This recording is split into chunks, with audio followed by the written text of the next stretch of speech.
Recording. All right, good afternoon and welcome to our curriculum committee meeting. All members are here as well as Tim Shell, and we've got Randy and Joan here as well. So I'd like to call to order our meeting and we need to approve the agenda. So moved. All in favor? Aye. I do not have any public comments that I'm aware of. So we can move on to the textbook and instructional materials for final consideration. We have a list of materials that we're looking to approve. Yes, and so, and thank you, Katie. So what you have here are the second attachment, the textbook adoption requests. This is what we had last month. What we have done is we have highlighted the placeholders that we will bring back to you if and when we have recommendations. And so that's really the one thing you would notice differently. Plus, for the pieces that are new or a new addition, there is a brief memo just explaining what it is and what the rationale is. In many cases, it's simply the most current edition of a resource we've been using. And sometimes it's a local course. In other cases, such as the global business, it's an articulated course with Madison College. When the college moves, we usually have 1 or 2 years to update our resource as well. But one thing that would be new this year would be for ecology. That would be Todd Shuka's request for grading sweetgrass. That is an additional text for that course. That is a new text. There's a rationale for that in the memo. The other thing I want to highlight, and I mentioned this previously, is from time to time we found our instructors have found it advantageous for AP courses for kids to practice their annotating strategies, to have more of a consumable book that they can write in. And so Jackson is making that transition for AP US history. It'll be applied as a fee for students taking that course. If a student is on our fee waiver list due to free and reduced lunch, they would not have that fee applied. And it's particularly appropriate for AP US history because for almost all of our kids, that course sitting in 10th grade is their first exposure to an AP course. And we teach annotation strategies to differing degrees all the way through the secondary level, but that is probably the first and deepest exposure at an AP level, and that's why it's advantageous to have the consumable text. So at a high level, barring questions, that's what we would have on this list. Now, for the ones that are highlighted, we would swing back once we have recommendations and let you know for your approval about any additions. But So the history book is not going to be 3,600 kids are going to buy it. Well, so we're going to expend the money. Okay. Some of those students will be on fee waiver, and that money will stay expended. For most of the kids in the course, we will charge an offsetting fee. We typically at the district level don't apply the shipping to the kids. Would be the $21.95, and then that would be reimbursed in a revenue account. Yeah, but this, we just have to show this because we will make that expenditure. Yes. Okay. Yes. The initial outlay is a district outlay. Are there any other questions? I have a question, but You don't, or you do? I do. Yes. Okay, why don't you do yours first? Well, I wanted to ask because it's been coming up and some feedback that we've received from parents and I wanted to get a better understanding. I'm sure we have a process as to how we choose our books, and particularly for ELA. And I see there's a list here for modern literature and there's a description as to that we're choosing them because of copyright. That we want them to be written and printed after our students that are taking that class are born. I'm assuming that there is another process associated with there's more criteria or guidelines associated with how we choose those books. I'm just curious if you could, just in an effort to kind of clarify those questions that we're receiving. What are some other criteria that we utilize when choosing books for our students? So, great question. It will depend a little bit on the course and unit, but I mean, typically, the instructors are going to look at first, who's in the class? You know, is this what range of reading levels might we see in the class? So if there is a range of reading levels of the students, that is going to be reflected in the text choices to a degree, but that's more on the readability side. And a backdrop for English courses is if you were to do an analysis of the average readability of bestsellers decade by decade, every decade, popular fiction becomes more and more, the positive way to frame it is more and more readable. But that also means, and it's partly because it's dialogue and a little less on kind of the more structured fiction. It does mean that the Lexile scores are lower. So I mean, we hear that from parents, considerations about Lexile scores. And in part, you're really hard pressed in today's market among contemporary titles. Your pool of Nathaniel Hawthorne isn't writing in the 21st century. I guess that's a way to put it. But you look at the objectives of the course. So I mean, I think sometimes you will want texts that provide good examples of narrative storytelling. So I think you've received some communication from a small handful of parents about one of our units right now. And a key focal point of that unit is narrative storytelling.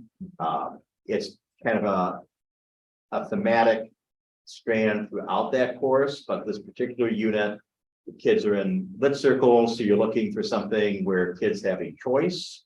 You have different levels and some different topics, so you can have some matching going on with the student choice. They're all intended to be one or at most two narrative points of view, so students see a good model of what a narrator's storytelling technique would look like. They might choose to draw pieces from that. They might say, well, that's interesting, but I would like to tell my stories differently. And I think particularly for that unit, they're looking for something contemporary so they can bring for the students current events, and because at the end they'd like kids to do a podcast in their circles, For that. and so then they want to be able to work off something that's contemporaneous. Every course is going to have different pieces. It's an AP course. AP doesn't say here are the 8 books you have to read, but they're going to have a suggested list for instructors to pick from, so the instructor can be confident that these are books that align with the AP expectations and potentially match the type of text they'll see on the exams.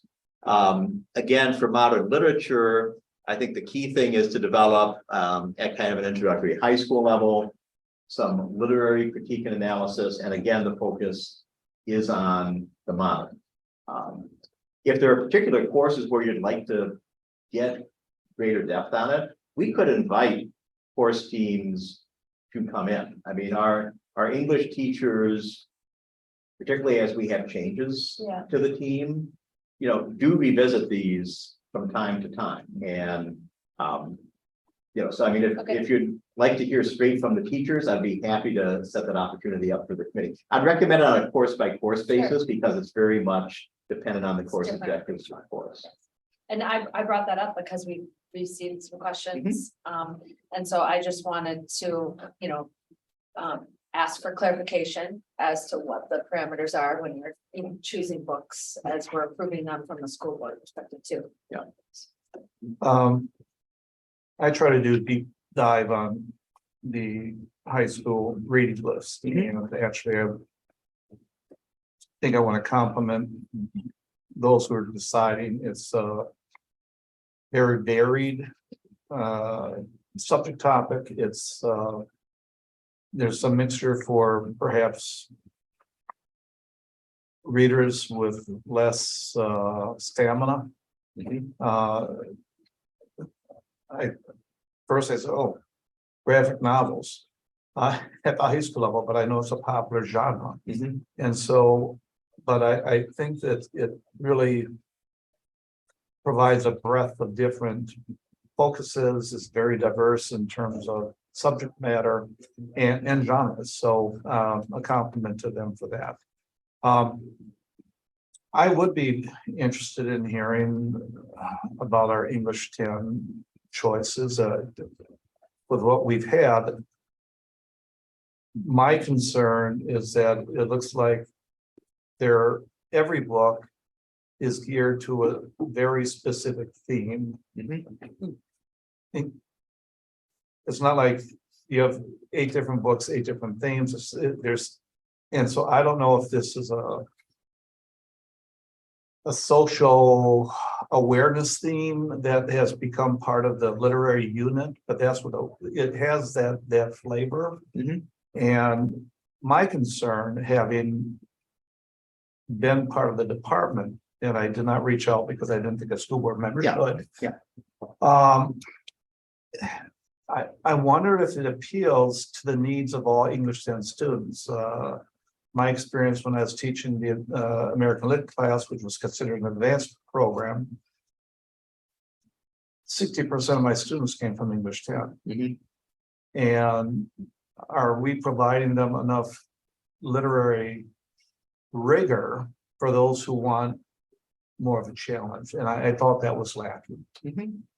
Yeah, I think it's so I can add a little more context to this. So first of all, kind of the character of that unit that you're noticing, is accurate. So a little history on that unit.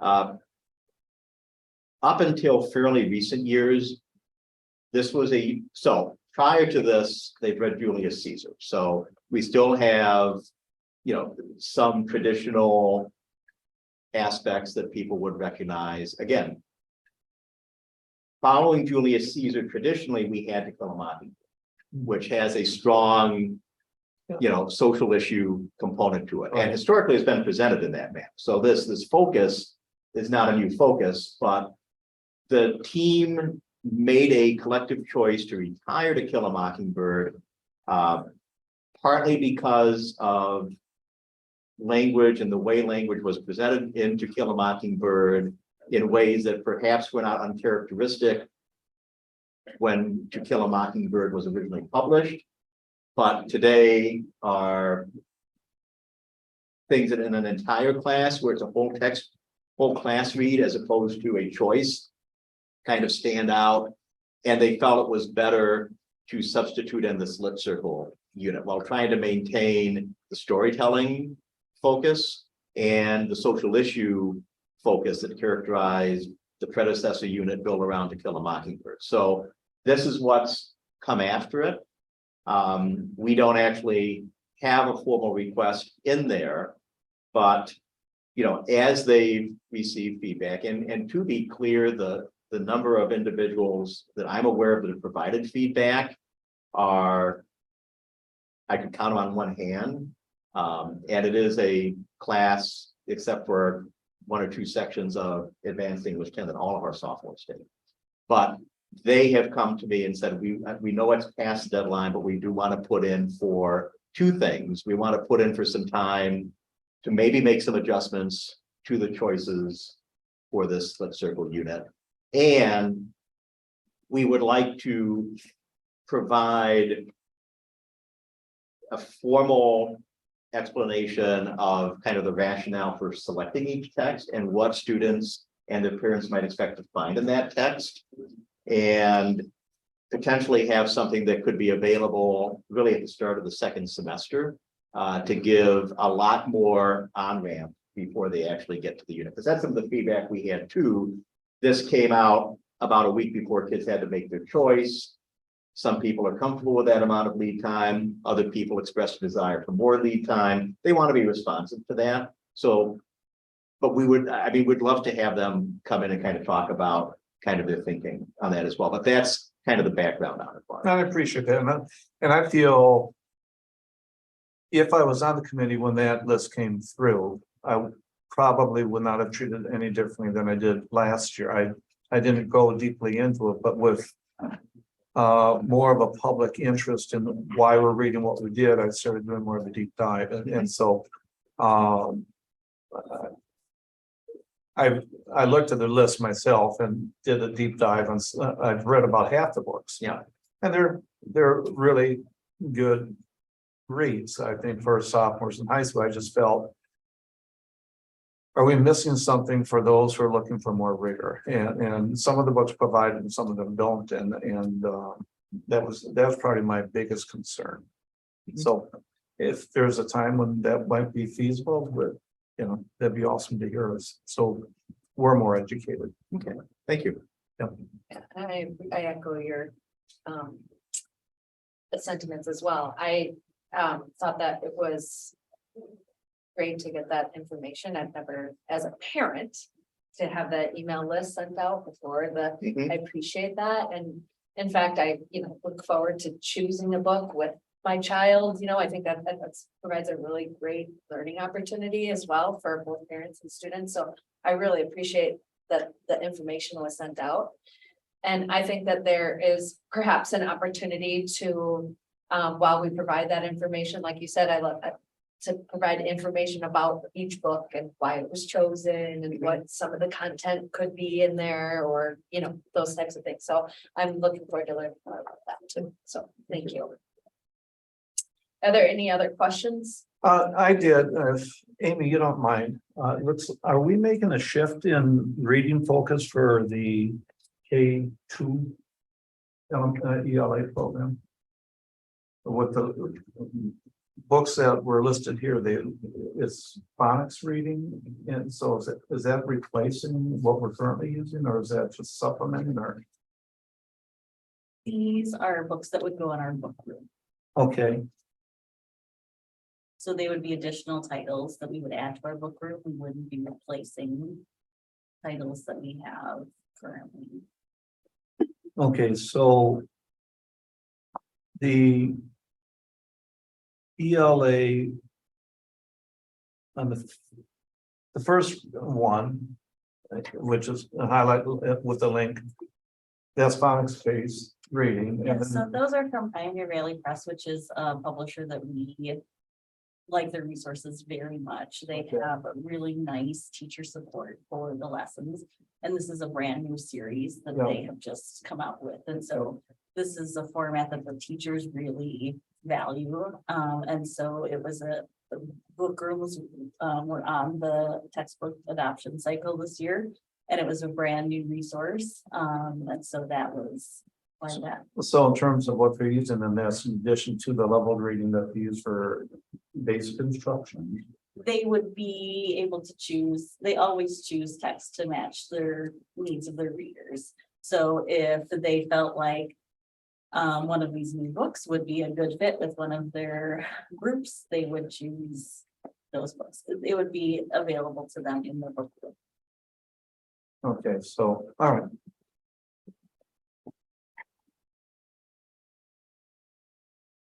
So there are books that are adding, that what I see, the books for ELA that we're adding are phonics. There's a series of phonics based on this new publisher For K2. for K2. Okay, two. Right. It says elementary.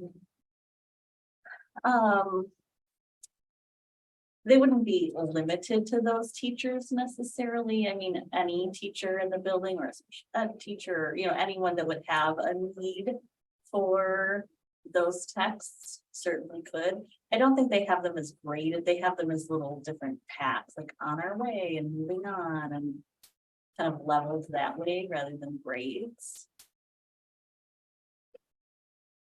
Okay, And then there's a more books for our guided reading curriculum as well that are being added. So there's 2 sets. That's what I'm. And Yeah, that's I for guess- There's several different titles in that request, yes. I guess I was confused because it looks like the one we're looking at spending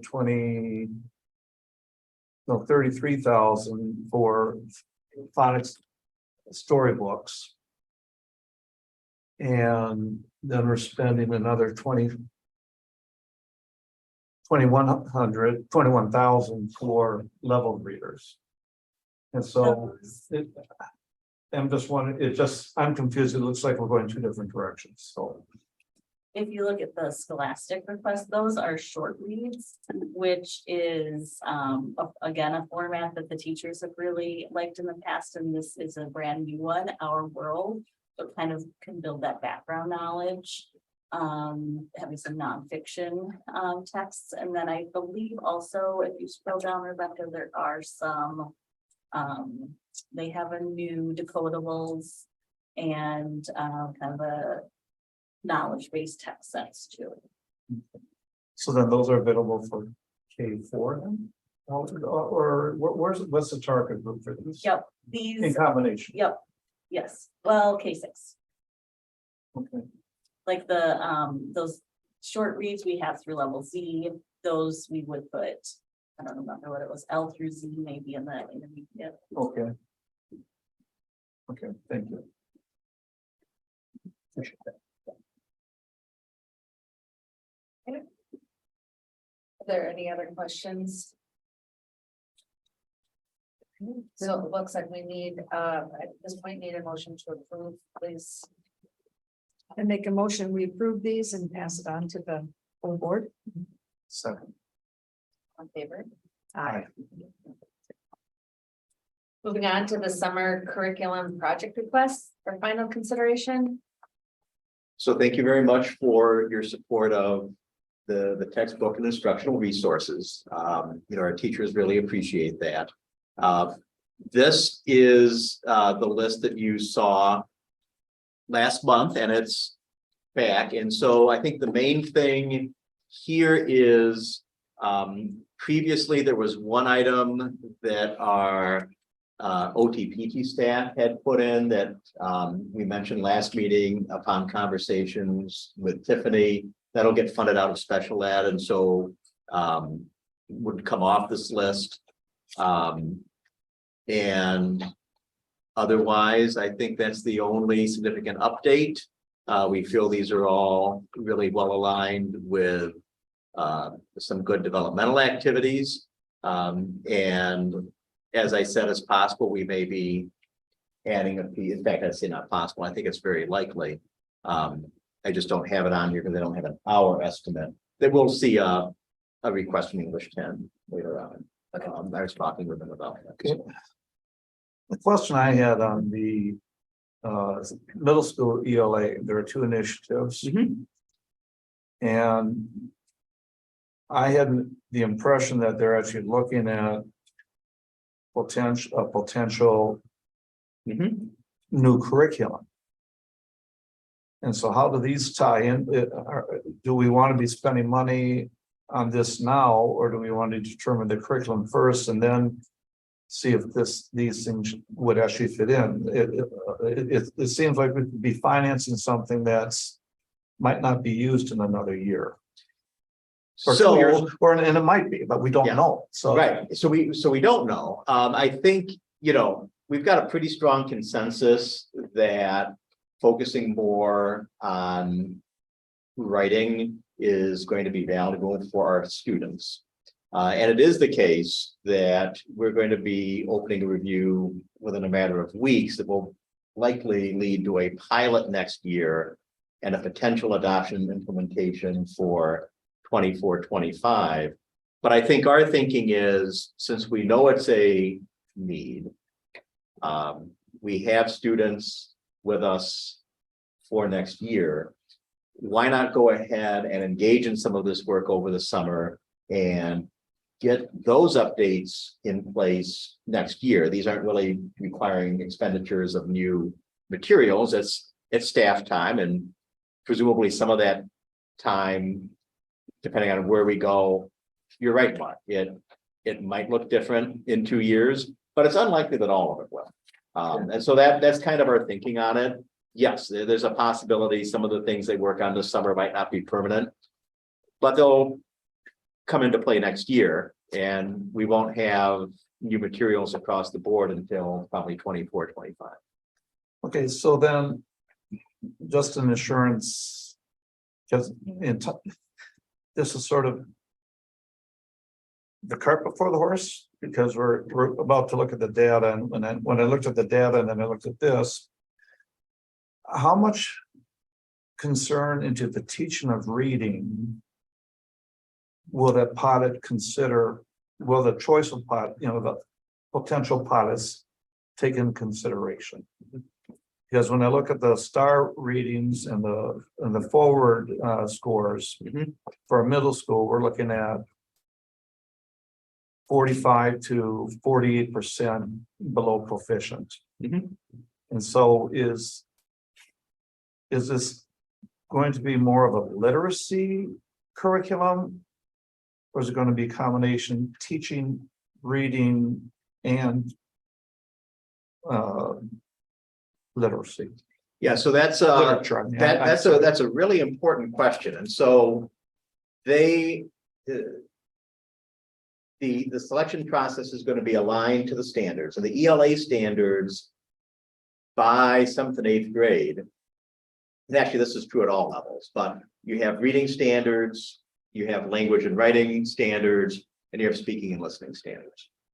By the middle level, reading is highly focused, almost exclusively on comprehension. The number of our students that are below grade level in foundational reading skills at the middle school, which you will see very soon, is negligible. And all of those students have individual plans.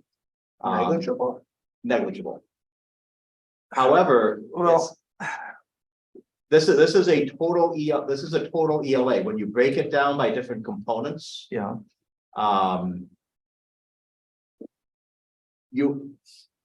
I don't want to put the, I mean, I could.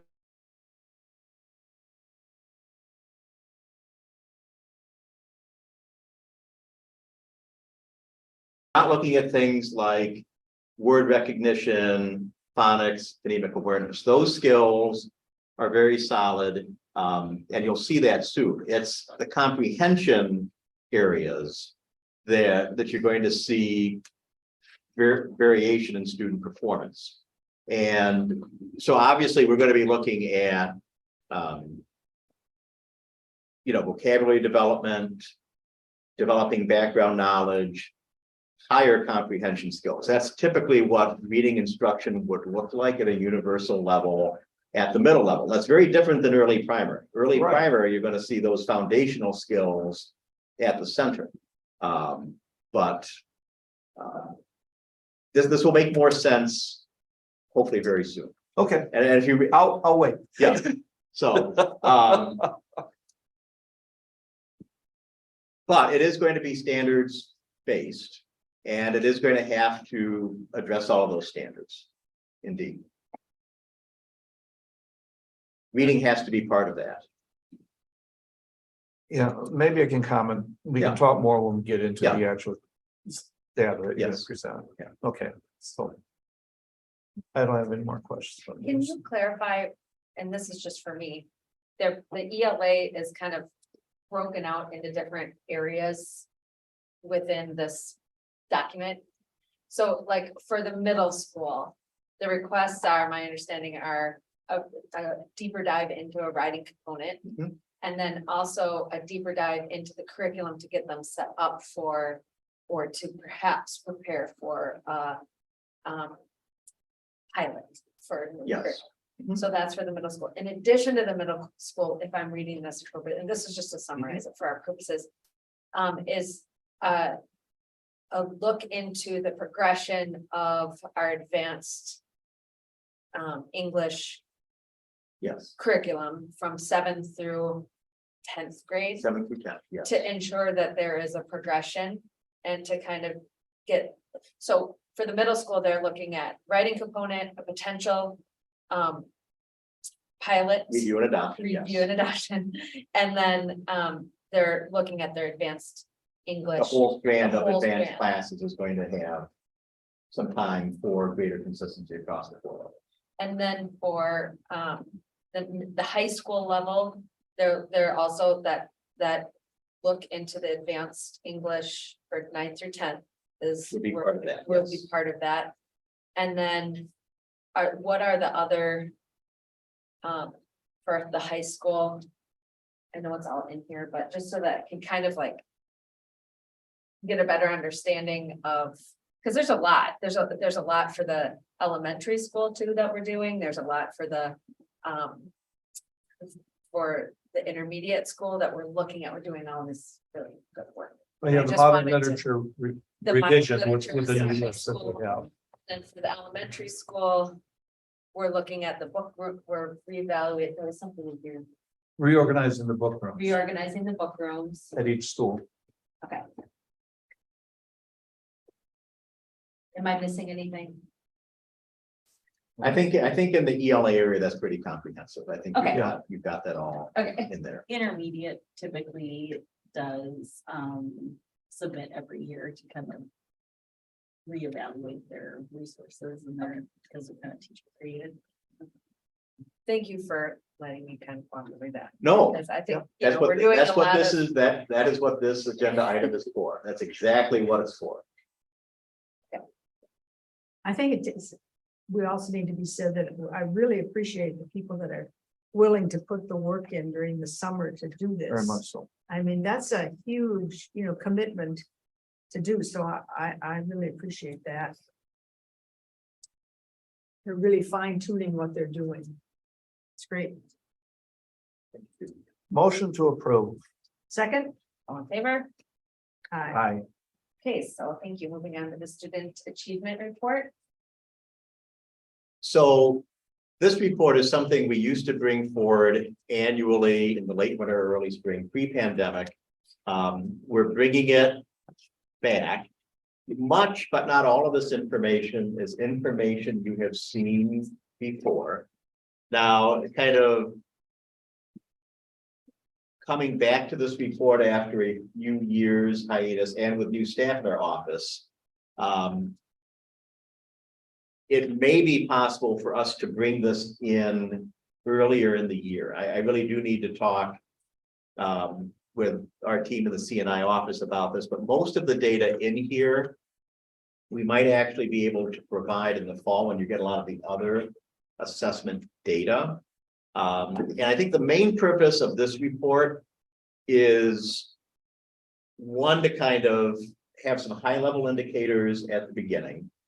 We also disaggregate in some consistent ways across all of the indicators in the report for students with disabilities, low-income students, and with our current level of diversity in the district, students of color. The time may come, and a lot of this is grade level information, the time may come when our demographics will allow us to unpack that student of color component in more detail, but right now on a grade level by grade level basis, our numbers don't really make further unpacking reliable. So that's why we group this information as it is. But in addition to standardized assessments, we bring in other important information. So you'll see grade distributions, you'll see participation at the secondary level in certain types of courses. You'll see some of our student tracker data for postgraduate outcomes. And the intention of this is to pull together a lot of our achievement data into a single resource for you and for the public. Now, almost everything in here, you can do a deeper dive on. And one thing you are going to be getting very soon is a deeper dive on our reading data from last spring. And so this is intended to be a resource. I do think we can bring it earlier in the year. And again, happy to go over this in detail today. I'm happy to answer high-level questions you have, and we can come back and do a deeper dive later. But Or you may say, this is a great resource. I'm going to take it. I'll follow up with you when I've got questions. It's really an informational resource for you and for the public, and happy to go through it anyway. So last summer, we received the results of the spring testing. Mhm. And this seems to be just additional lenses all brought together, Yes, which this seems to me, seeing all that we do is a more composite approach. Would it serve your time better not to do both?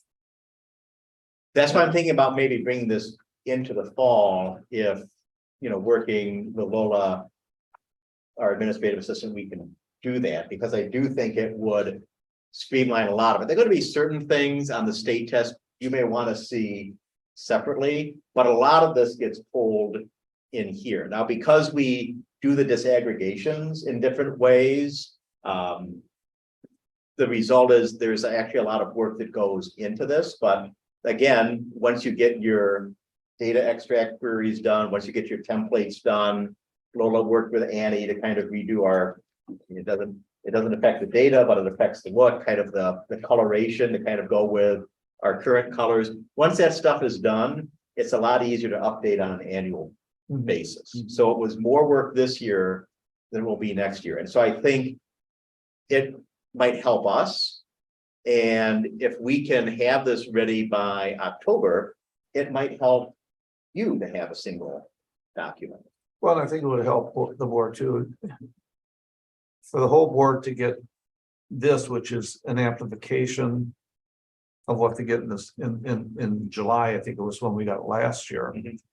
I think it's more work for you, and I think it becomes sort of data overload, perhaps, and if you could put this report together with some of the detailed things that you think are missing from this, I didn't look to compare what's we don't have in this one that was in the July one, but maybe that would save time and be more productive for everybody. So things that you will see in this document that you might not have, everything with major state assessments and proficiency levels, ACT, nothing you haven't seen before. Right. What would be different is, and again, we see graduating high school in 4 years on the state report cards. We're kind of obligated to show you the state report cards. They're an important state accountability measure, but we do pull the reading at grade level off the K-6 standards-based report cards, which you would not see in another format.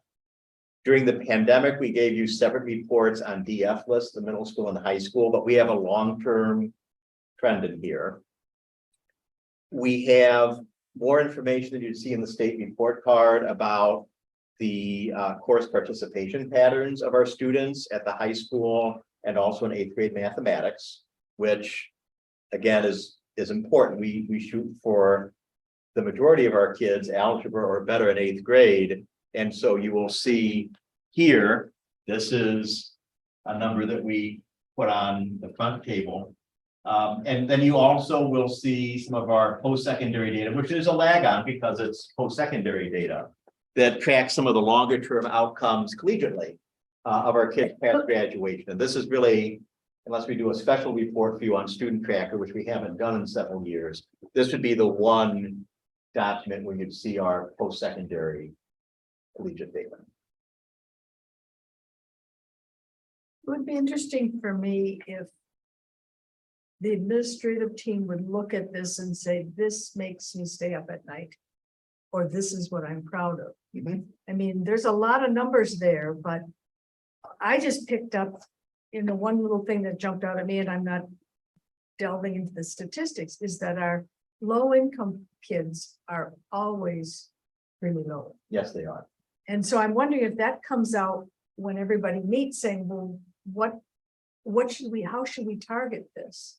Or, yeah, is there something that keeps you up at night, or are you rejoicing? So what keeps me, there's two things that keep me up at night. One is what you just mentioned, Judy. We have focused additional resources and additional strategies on addressing achievement gaps and better supporting low-income students for some time now. And if you were to look at the performance of our low-income students compared to other districts in Dane County, in a relative sense, our low-income students tend to outperform low-income students in other districts. But when you put them in the context of our total picture, those are stubborn gaps. And so it does concern me that we have worked on this, and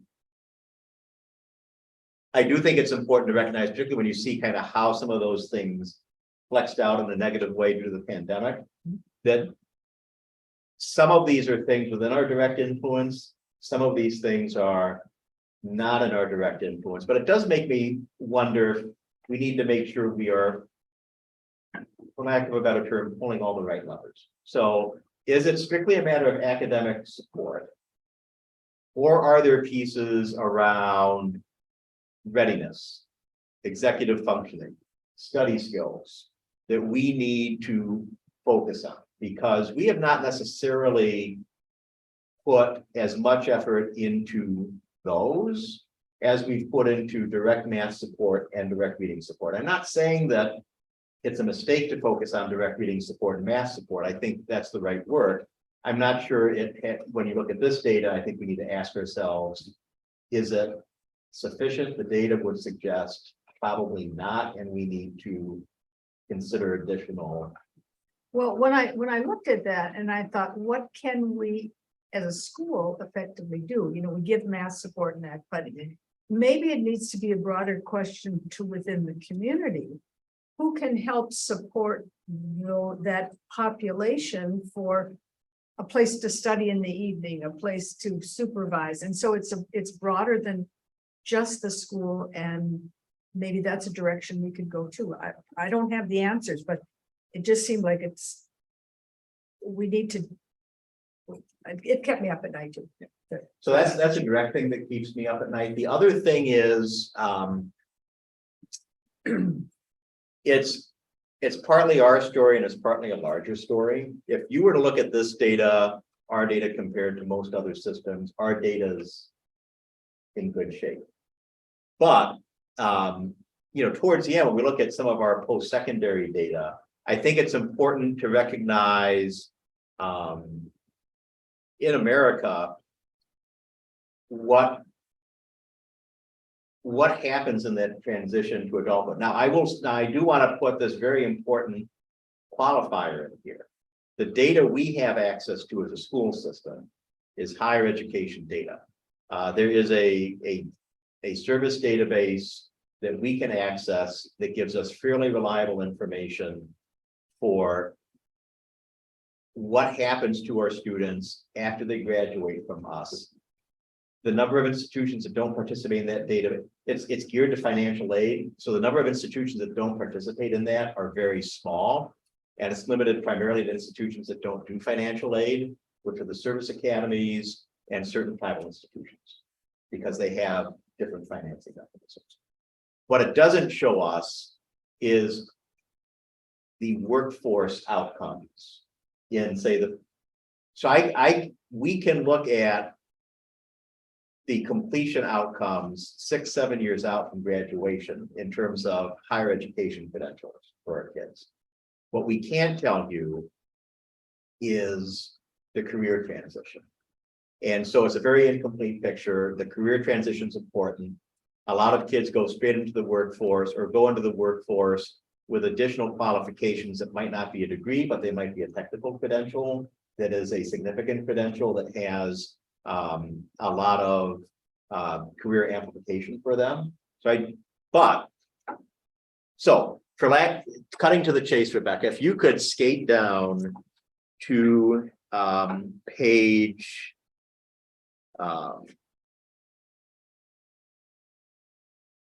30. Table at the bottom of page 30.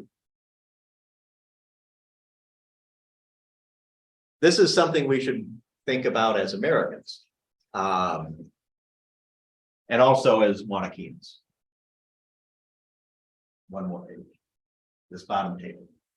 Okay, so this table shows us for graduating classes. Degree in 6 years. Now. So let's go all the way back to the class of 2004. And actually, some of our longer term trends are actually pretty good. So 2004, 84% of our kids within the first 2 years after graduation, 84% of our graduates enrolled in an institution of higher education. 6 years after education, 57% had degree. That's a 27% gap.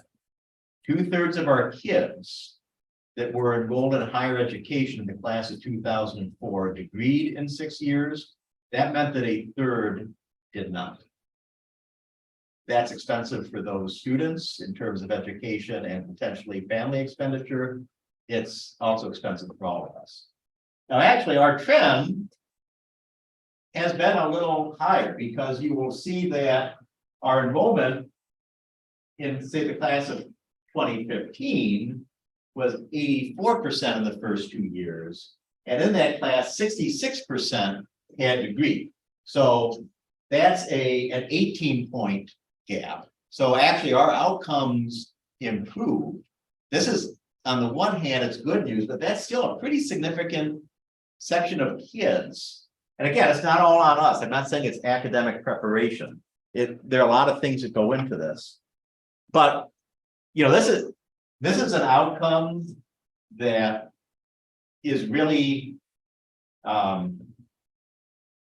you see down here, we have some examples. So for that class of 2015, in our comparison group, so schools that are the most like us, so again, it's kind of Big Ten versus Big Ten, so to speak. It's not Big Ten versus, you know, junior college or something like that. Our national comp group was 61%, we were 66%. So we're outperforming our comparables nationally. That's good. But again, that's a big chunk of kids that choose to go into higher education with everything that entails. And a significant portion of them are not credentialing in any way, shape, or form by 6 years. So on the one hand, our relative performance is strong. It's strong even among comparable institutions. But that's something that I think should give us pause as Americans. And a little bit of pause here in Waunakee. Now, again, I think our academic preparation is pretty good. We hear that from our graduates when they come back. When you look at this, I'm not saying it's necessarily an academic issue, but I do think that whole piece of thinking about your future, goal setting, and appropriate matching, doing what you're suited for versus maybe what people tell you you're suited for lack of a better term, I think comes into it. Making those transitions to adults and having greater independence. That's a big step.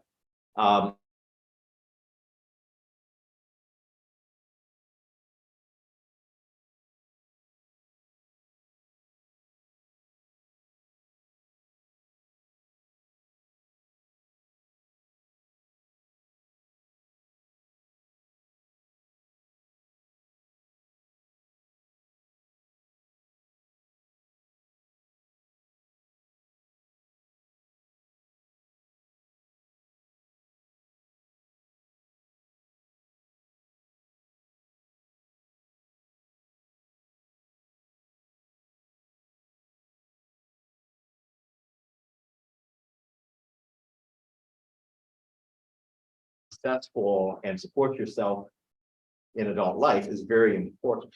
And again, this is just a picture of that. So with that being said, I mean, are there any action steps that we're taking? I mean, I think we are, but because the data that we're seeing is from 2000 and.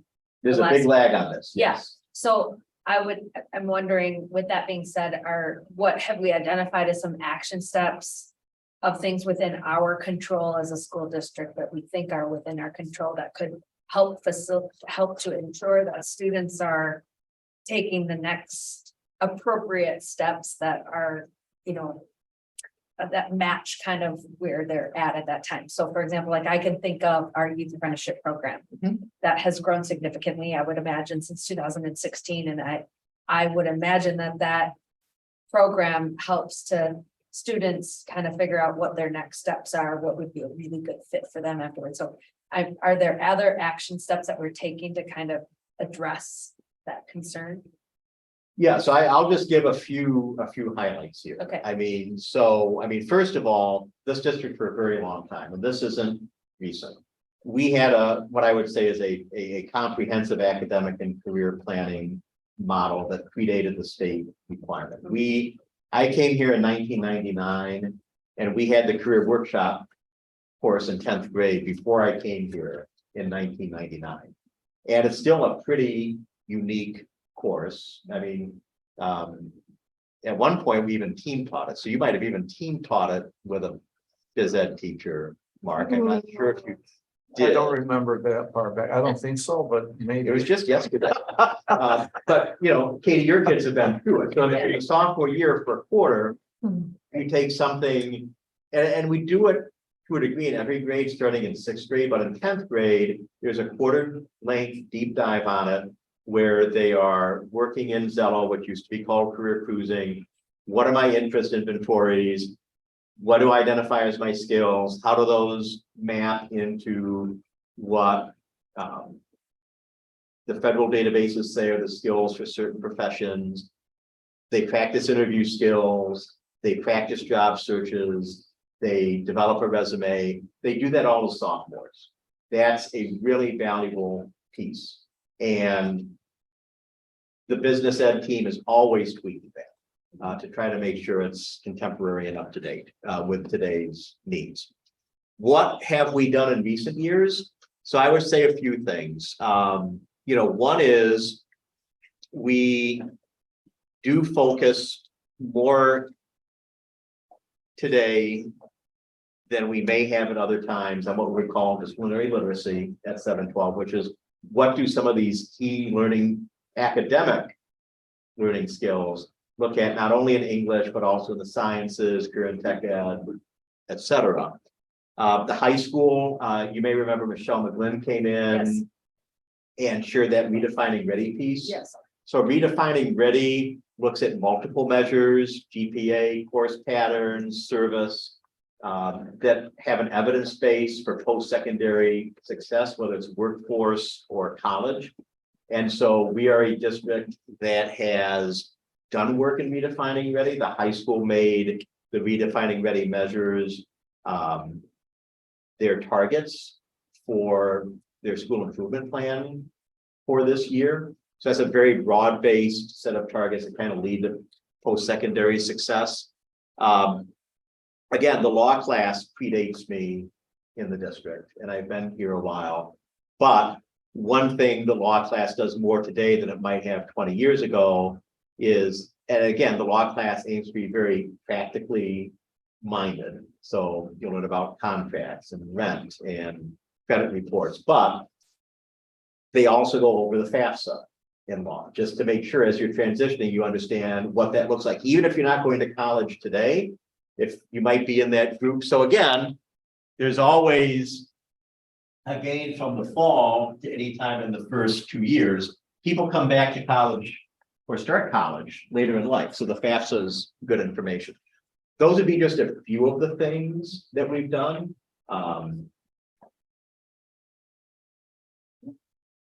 Thank you. I mean, I know we're doing so many things. We've got our co-curricular program, hosts on deck. I can't even FFA, I can't even name them all. And it's super robust, and I think they're continuously growing and offering students opportunities to learn and engage in areas that they're not familiar with, that hopefully will help them as they transition from high school to the next part of their life, So I think we're doing a good job, and it's good to articulate some of those things, but I can understand where that gap is something that is concerning. And I think we're doing things that we're addressing to address that. I'd like to go back to page 2 if we could.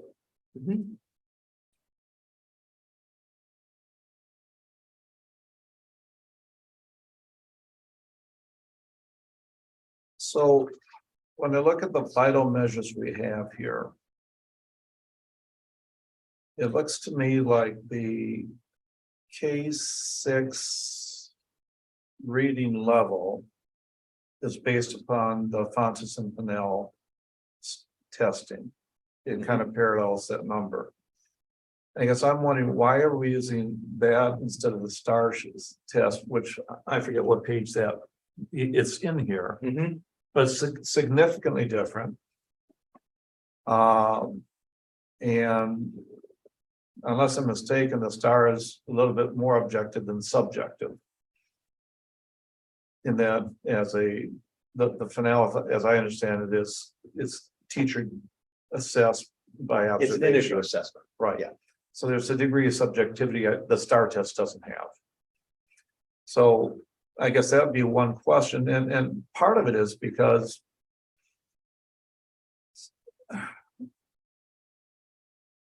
so I listened to a conference session with a school district in northern Wisconsin who have thrown all their eggs into the Fontes and Pinnell, and their goal is to have their kids at 90% proficiency. When I asked the person, well, how does that compare to your STAR, no, math, forward, the forward exam Yes. scores.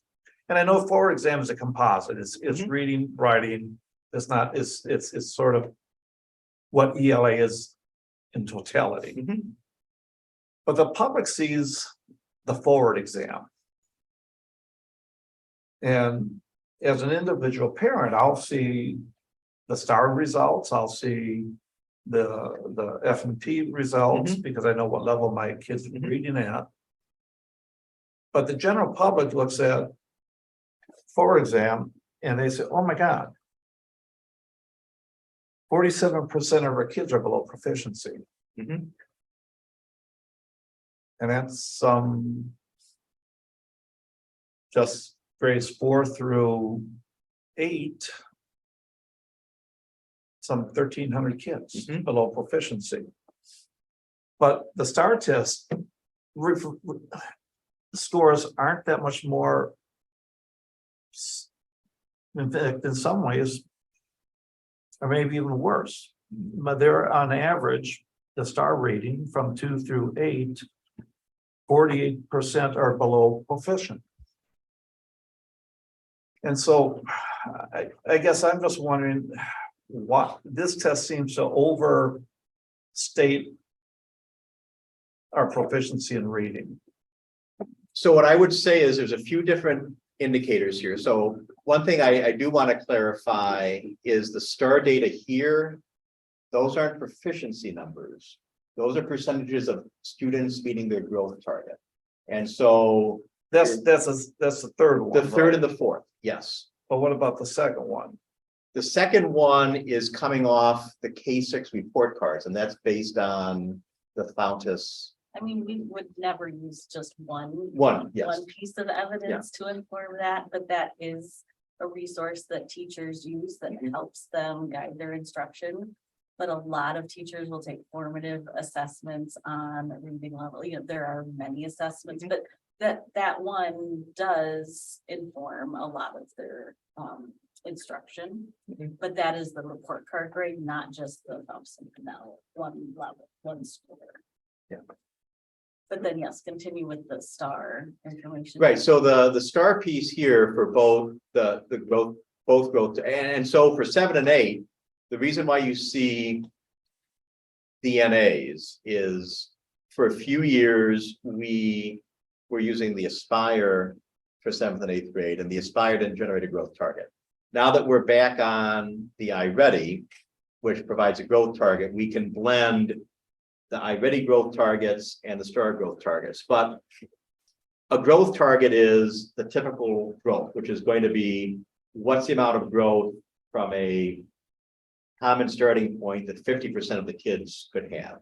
So anytime you want to be at 50 Anytime you're above 50, then you're outperforming students with globally, students with a common starting point. STAR can give you the data in a lot of different ways. The STAR data here is a growth target. The STAR could give you something on what's your at-risk target. STAR could give you what is STAR's estimate of student proficiency on the forward. Now, STAR is a test of reading. The forward is a test of ELA. It does have a reading strand that you can pull out if you dig in hard enough. But kind of the goal here is graduation in 4 years, important. Students on the measure we provide parents on the K-6 report card reading at or above grade level, important. Percent of kids meeting their growth target, as long as we understand that 50s, the center here, important. Our math program is set up for most of our kids to be taking algebra higher in 8th grade. Tracking that's important. How many of our students are meeting all 4 ACT college and career readiness benchmarks? We also feel that's an important long-term piece. And then freshman to sophomore persistence rate. So how many of the students that go off to college in their first year come back to the institution the second year? That's a measure we track. Is that as directly tied to our performance? Are there other factors? Yes, but we put it in there because we think persistence rate is important. So they are different pieces. But I mean, I do think it's worth considering when so there was a time that the state proficiency targets in Wisconsin on the old WKCE were set at a fairly low level. Our district would routinely be 90 to 95% proficient on the old WKCE in reading. But the benchmark for that was really low. As part of the big shifts that included the Common Core, about 12 years ago, the state completely overhauled their cut scores to be more aligned with the NAEP, which is a very high proficiency standard. It's a standard that's not directly tied, but it's within the same band as those ACT college and career readiness benchmarks, which are at a pretty high level. And I'm not saying it's all based on academic skills, but it has been apparent to me over the years that there is some loose similarities between those college and career readiness benchmarks and that 6-year completion rate on the student tracker for higher ed. It could just be two things roaming about in the same numerical neighborhood, or maybe there's a direct relationship. So, I mean, I think the question is proficient by what definition and for what ultimate goal? Well, I agree to that, but and so first of all, you know, all of you have done a great job in providing a top quality educational program. There's no question about that. And that's where you look. And for years, as a board member, I sat and looked at these numbers, and it's, wow, we're at the top of Dane County. And you look at how well we're doing compared to our comparable schools and the national average. Just an example, if you look at the second one from the bottom, students meeting all for ACT, 42% doesn't look very impressive. But when you look at the rest of the country, and that's really impressive compared to the state and the rest of the country. We're doing outstanding in that category. And then if you get into the individual categories, that's numerically more impressive to someone who doesn't look at these things frequently. It's like 70%.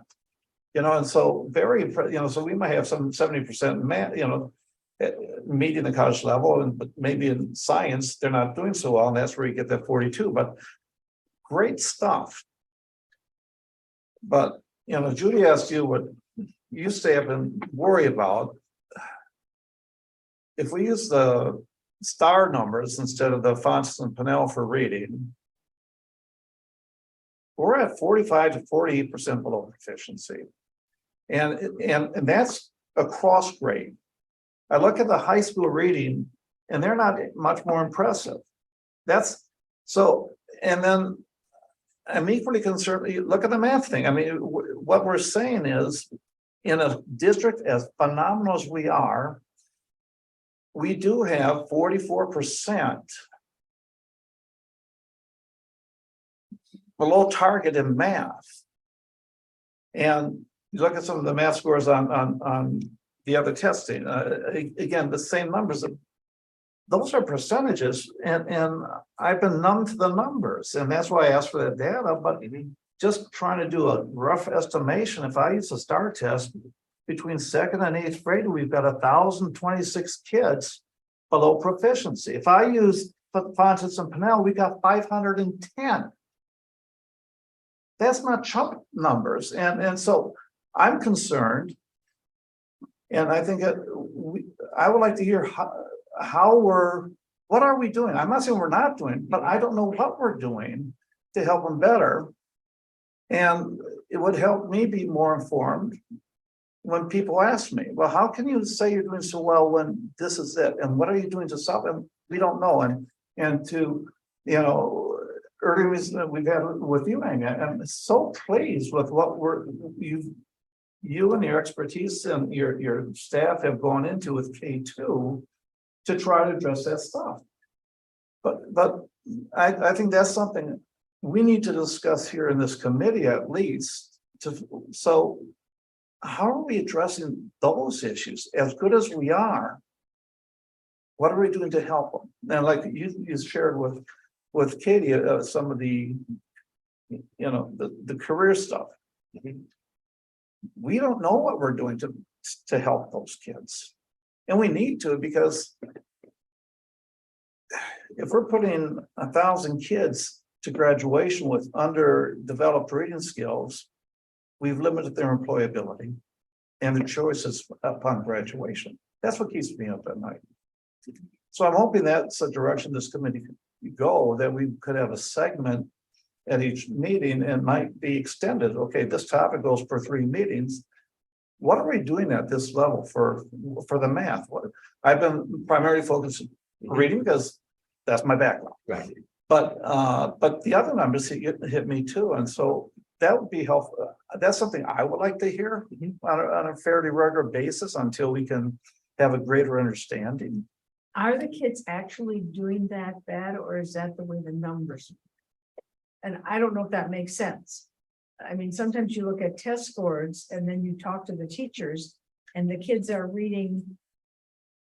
You can hear them read. Is that reflected in the test scores then? Or do we need to be as concerned as Mark obviously is about this, or it's another way of looking at it? So I think that's what Tim was talking about with for the cut scores. So sometimes we think proficient is like the minimal for grade level. Like if you're not proficient, you're not at grade level, but that is not the case for forward. The cut score is, I don't know the exact number, but in the It's in the 6th, somewhere in the 60s. 60th percentile. So above average, you have to be above average to be proficient. So there are tons of kids in the basic category that are reading on grade level that are going to be able to go on to college or career. So if we focus only on the proficient cut score, we do miss that group of students who are doing grade level work. So that is why we do look at our teacher ratings for the report card. We're seeing those kids every day and reading with those students. So that is why we look at that measure. In addition to all of our other data points. So there hasn't been a cry from elementary teachers that these poor kids are not learning.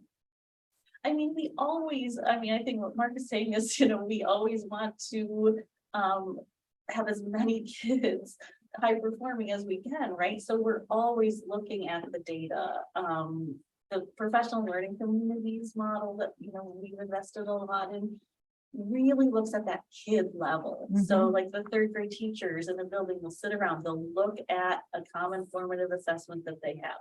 who got it, who didn't, what can we do during our intervention enrichment time? So we always. And they are referred on to intervention and enrichment. Right, so sometimes it could be just among the classroom teachers. Yeah.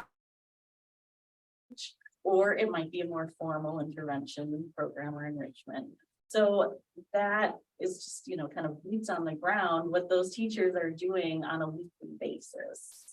In addition to those larger kind of curriculum, reviews and adoptions and things that they're doing, but that's something that, teachers are very focused on their individual kids at the grade level.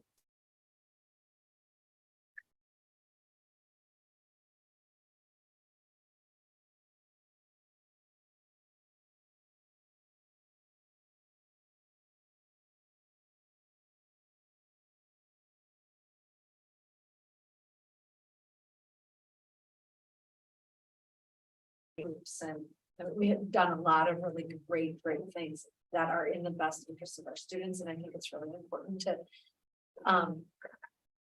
acknowledge that, and it's great to know about it too, from a school board perspective, parent perspective, all those things. And so I agree with Mark that I think it's really important to kind of to know those things and to get a better understanding of what we're doing, not how to do it, or you're the experts. But I think it's good when we're seeing all this data. I struggle sometimes with, okay, so like, what is this?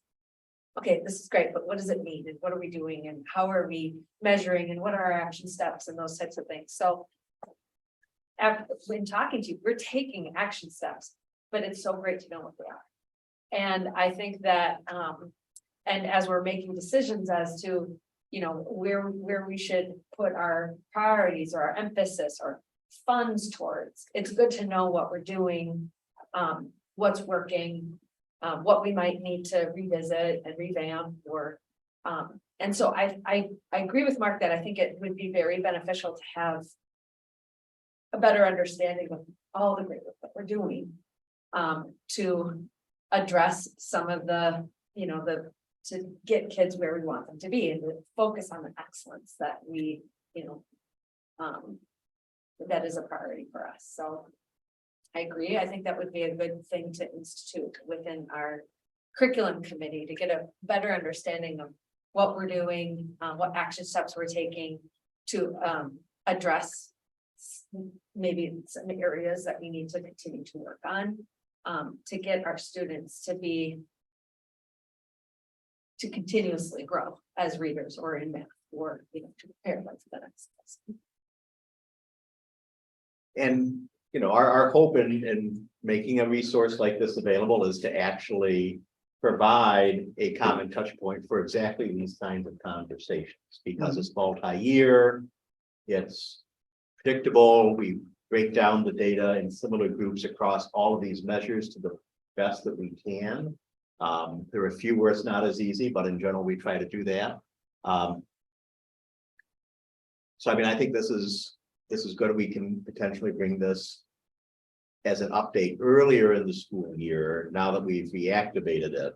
And also you could potentially see this again. I think that's really helpful, and this is probably just reiterating and make this meeting longer than it needs to be, but I think that if this comes earlier in the year, and we can identify, like Judy asked, what's keeping you up at night? What's standing out? What are the areas that we want to focus on? And what are our action steps? What are we doing? How are we measuring that? We can address that throughout the year, continue that conversation, celebrate the things that we're doing really well, which there's a lot of things that we are doing really well. So we get these reports. I think they're great. Very helpful. They came in the beginning of the year, and then to also get like an interpretation of what are we, where are the areas that I think we. There is one other thing that keeps me increasingly up at night. It's not on here. Okay. Because it's not how we break down the data. But there is another outcomes gap, and it's not just a Waunakee gap. It's a national gap, and we are nationally experiencing some gender gaps in outcomes. And you're seeing on measures that you might not have seen a generation ago, certainly 2 generations ago. When I first broke into the profession, our concern, and very rightly so, was we had a gender gap in mathematics outcomes where female students were not seeing the same results and outcomes at a summary level as male students. And that's been a big focus, and in many respects, in our country, we have made substantial progress towards closing that gap. But I will say on other measures, we are starting to see, and again, post-secondary outcomes, you're not looking at workforce, you are starting to see measures where you're seeing achievement gaps, where male students are having collectively less high outcomes compared to female students collectively. And so we don't actually break that down in here.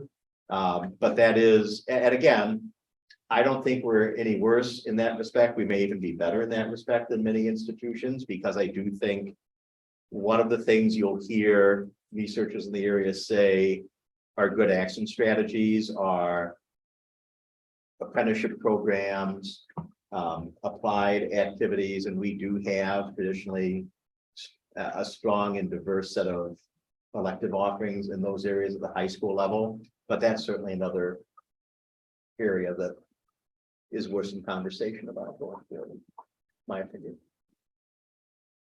Is there an opportunity to, we've talked to revisit and maybe kind of put together information as to what your takeaways are from this data from an administrative perspective in terms of what keeps you up at night, and then like a plan associated with that I don't know what you guys think about that, if that's too much. Isn't that the function of this committee to hear?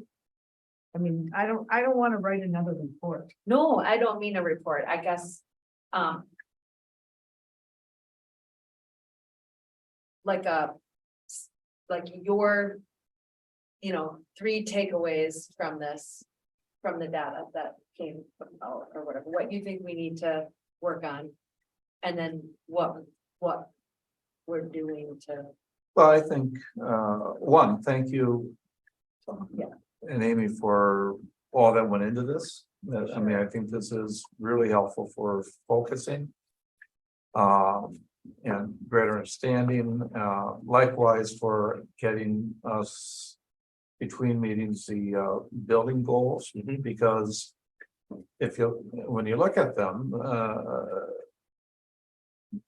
clearly there was a joint concern by our 3 elementary schools in terms of targeting specific academic improvement, and I think it kind of responds to some of the stuff. So it's a very positive connection, and it was great to see that connectedness between, okay, here's the data, and those goals do show some of the things that are really important and what they are concerned about. So that stuff I thought was really good. And in terms of, I don't know if, like Judy, I don't think we're asking for a report, more just an avenue to discuss these items in greater depth than a 40-minute reaction to some data. I think, I just say something. Yeah. So in the next month, as a board and administration, we're going to be looking at same priorities. Is it appropriate? I mean, we're all about, we should really be focusing on academics. Could we have an academic priority from the data? Is there something, like you said, what keeps you up at night? Can you mention something? And I want to tell you what the priority is, but could we infuse in that priority list an academic priority? So that it isn't just the curricular people. I think as a board, we all need to have more of an understanding of the curricular format and, what are our academic priorities, and we always have them. I know we have them, but I think the public needs to know we have them. And I think that might be a place that they're up front and center and people know what we're working on, and that we have them. it's just, it's a place we could start. So were we saying we don't pass this on to the whole board? Or we do now and then next year we do it earlier? So this is not on the board agenda for Monday. Typically, this would show up as, and we would have the discussion, how much of a footprint on the agenda do we want it to have? We've always spent more time on this when we've had this in this form, the curriculum committee. This is really up to you in terms of, it will come to the board. It's not coming to the board Monday. Okay. But it would come probably in This May. year, yeah. This And season. then I think we would look to get this probably into the October, November timeframe, probably October here, November for the full board. And kind of align with a lot of the state assessment results, because really there's nothing in here that we don't have by the fall. The only question is, are we embargoed?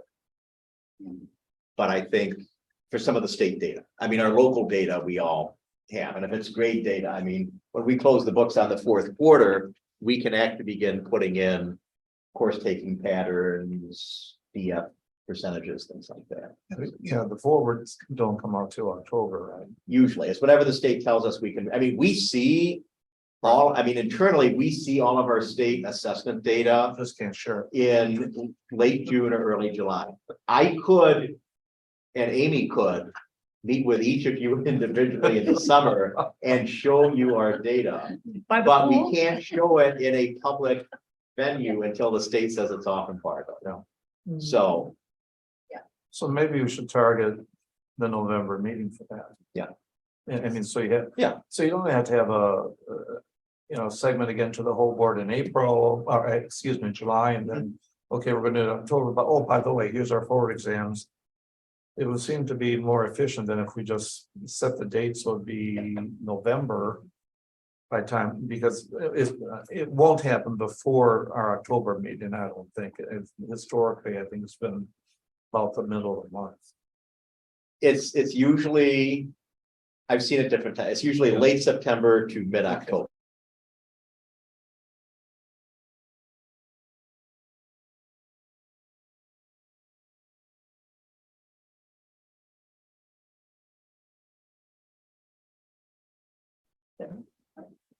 So that would be great to see this report in November.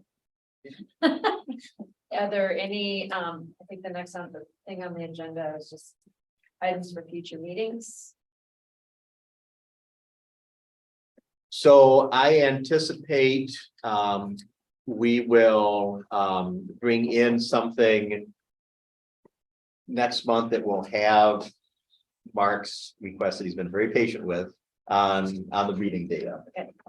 We can have that by next month. I anticipate. We will also, I expect by then, have at least one of those math course proposals in, and potentially the bilingual biology in by then as well. So, Great. And we have that scheduled. Our next meeting? I don't We not? know that we No, I don't do, think- because we're going through the reorg, Oh, yeah, We may not be. Right, there. right. reorg. Who's the committee? Oh, yeah, Right. reorg. Yeah, Reorg. reorg. Yes, okay, so we're just needing a motion to adjourn. So move.